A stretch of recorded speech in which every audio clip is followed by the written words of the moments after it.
forests, and then there are places where the earth remembers pain.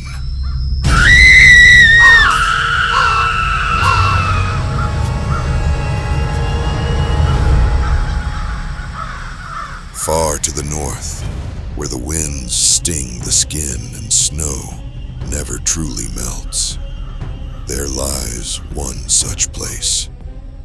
The locals call it the Rootwood, a name passed down like a warning from lip to lip. It wasn't the trees that gave it the name, though the trees were gnarled and blackened like bones wrapped in bark. It was the roots, great thick roots that rose from the ground and twisted through the air like the fingers of something buried deep and trying to crawl out. Travelers avoided it. Animals gave it a wide berth, and even the bravest hunters would not speak its name once the sun dipped behind the mountains, because they all knew the forest listened. And at the center of that listening silence lived a woman. Her name was Malvina.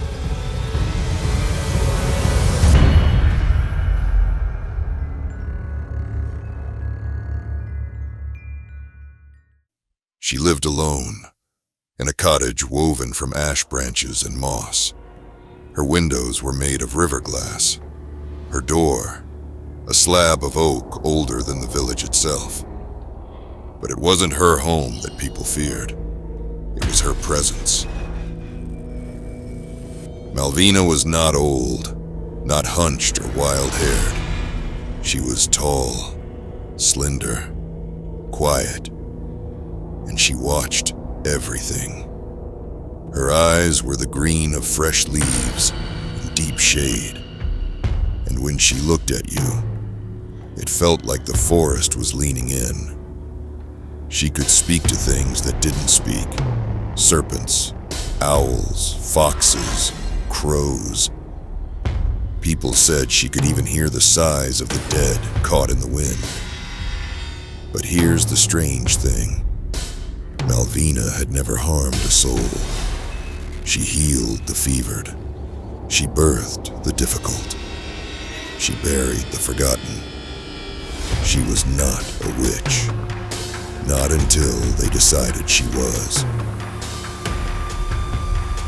It began in winter, the cruel kind that cracks stone and stills breath in the lungs. The river froze. The fields lay under thick ice. Hunger bloomed like mold beneath the roofs. And then they came. Strangers in crimson cloaks, riding horses that breathed steam like dragons. Merchants, they called themselves, but they were more like wolves. They brought silver and promises. Rumors had reached their cities of a sacred tree deep in the Rootwood. A tree whose timber burned with a golden flame that could sharpen the mind and extend the years. They wanted it. They needed a guide. At first, the villagers refused. But then, the coins came. Clink, clink, clink. Children's cries grew quieter. Bellies grew full. And guilt became something easy to forget. They led the merchants into the forest. They brought axes. They chopped the sacred trees. They tore up the roots, bleeding black sap. And then, they found him. Zareth, a serpent as white as snow, as old as the woods, and gentle as breath. Malvina had raised him like kin. He wrapped around her arm like a ribbon, his eyes wise and still.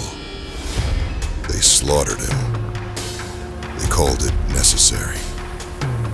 They called it profitable. Malvina arrived too late. She stepped into the clearing like a storm, her cloak dusted with frost, her breath trembling. She saw the body. She saw the flames. She fell to her knees. "You're killing the soul of this forest," she cried, voice raw. But the merchants laughed, and the villagers, they could not meet her eyes. "She's mad," one man hissed. "She'll curse us all." And that was all it took. They dragged her from her cottage, broke her staff, shattered her herbs, tied her hands in iron, wrapped her in vines.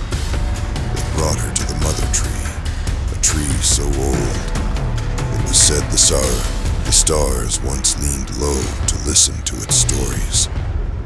There, beneath the red moon, they burned her. She did not scream.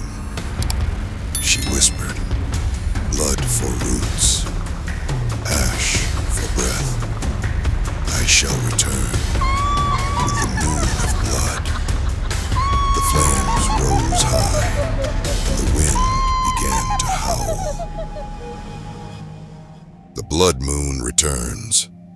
100 years passed. The village grew.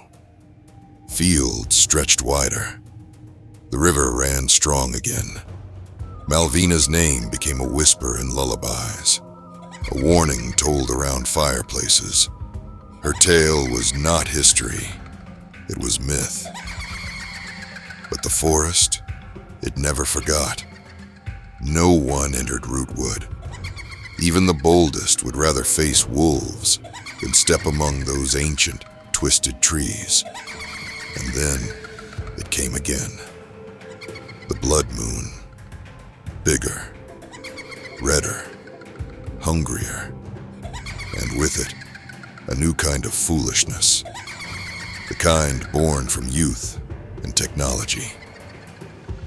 5 teenagers, all from the village, armed with flashlights, phones, and smirks, decided to film the night they broke the curse.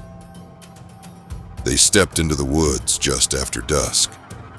The camera caught them laughing, shoving one another. The girl in the front called out, mocking, "Malvina, come out. We brought snacks." By midnight, everything changed. Fog poured from the ground. The temperature dropped so suddenly, the phones froze in their hands. The forest shifted. Roots rose. Shadows stretched. Something moved between the trees, not quite walking, not quite crawling. And then, the voice. Not loud, not harsh, but it scraped the spine like broken bone. Children of traitors. The witch reborn, Malvina, did not rise from the grave. She rose from the forest. She was taller now. Her form stretched like wind through trees. Her eyes burned with green fire that never blinked. Her horns twisted upward like charred antlers. Her mouth was a line of jagged teeth, stained red, but smiling, terribly, beautifully. Her hair wasn't hair anymore. It was smoke, drifting around her like a living thing, and coiled around her body, grown monstrous, gleamed Zareth reborn, now thick as a boulder, his scales glowing like embers. She did not run. She did not roar. She whispered, "Your blood shall feed the roots." The camera captured only a few seconds. A blur of emerald light, The hiss of scales, the gasp of a scream. Then, nothing. All 5 were gone. Only the shattered phone remained. Its lens cracked, pointed toward the mist where something moved, tall and not quite human. The warning. At dawn, the woods were silent. The villagers gathered. They followed the frozen path, and there, carved into the bark of the mother tree, in letters blackened and smoldering, they found the message: Malvina has awakened. From that day forward, no one entered Rootwood. A stone altar was raised at its edge, built from the rubble of Malvina's old home. On nights when the moon turned red, they left offerings: hair, milk, bread, and regret. And to every child, as they drifted off to sleep, came the same soft words: if you hear the hiss in the dark, don't scream, don't run. Close your eyes and beg for mercy. For Mother Malvina never forgets, and she never forgives.